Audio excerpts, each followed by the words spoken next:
বরাবরের মতো সবাইকে জব সেল পয়েন্ট ইউটিউব চ্যানেলের শুভেচ্ছা। সাম্প্রতিক বিভিন্ন জেলায়, বাংলাদেশের সকল জেলায় স্বাস্থ্য সহকারী পদে সার্কুলার প্রকাশিত হচ্ছে সিভিল সার্জনের কার্যালয় হতে।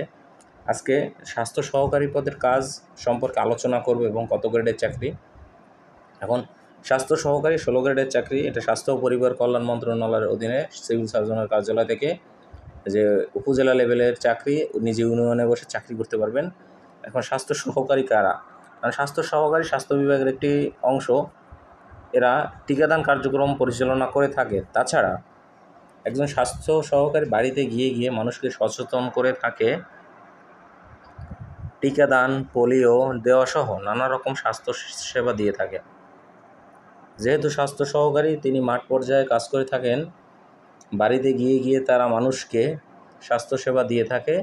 তাছাড়া যে 2 থেকে 5 বছরের বাচ্চাদের যে টিকাদান, পোলিও টিকাদান এবং মায়েদের যে টিটি টিকা সহ যাবতীয় টিকাদান কার্যক্রম তারা এই স্বাস্থ্য সহকারী করে থাকেন। এই পদের কাজ ইউনিয়ন পর্যায়ে হয়ে থাকে। এখন স্বাস্থ্য সহকারী চাইলে নিজ ইউনিয়নে জব হওয়ার পরে চাকরি করতে পারে। তাছাড়া নিজের উপজেলার মধ্যে থাকতে পারে, ইউনিয়ন উপজেলার মধ্যে থাকতে পারে, নিজের উপজেলার ভিতরেই তো ইউনিয়ন।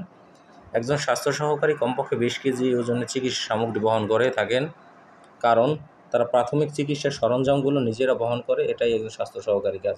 একজন স্বাস্থ্য সহকারী সে বিভিন্ন জিনিসপত্র যন্ত্রপাতি নিয়েই চলাফেরা করে, মানুষকে সচেতন করে কোনো রোগ শোক হলে কী করতে হবে, এ সকল বিষয়গুলো তারা সাধারণ মানুষকে দিয়ে থাকে। এজন্য তাদের কাজটা একটু হ্যান্ডি, অনেক ভারী জিনিসপত্র বহন করা লাগে। টিকাদান সহ যাবতীয় কাজ স্বাস্থ্য সহকারী করে থাকেন। সিভিল সার্জনের কার্যালয়ে স্বাস্থ্য সহকারীর পদটা খুবই গুরুত্বপূর্ণ এবং এই স্বাস্থ্য সহকারী পদে সবচেয়ে বেশি পদে জনবল নিয়োগ দেওয়া হয়, কারণ এখানে প্রতিটা ইউনিয়নের ওয়ার্ডে নিয়োগ দেওয়া হয়ে থাকে, এজন্য অনেক জনবল দরকার। তো আজকে সিভিল সার্জনের কার্যালয়ের স্বাস্থ্য সহকারী পদের কাজ সম্পর্কে আমি বিস্তারিত বলেছি। তো আরও কিছু জানতে চাইলে কমেন্ট করে জানাবেন। ধন্যবাদ। এবং যারা চ্যানেলটিতে আজকে নতুন ভিডিওটা দেখবেন তারা সাবস্ক্রাইব করবেন। ধন্যবাদ।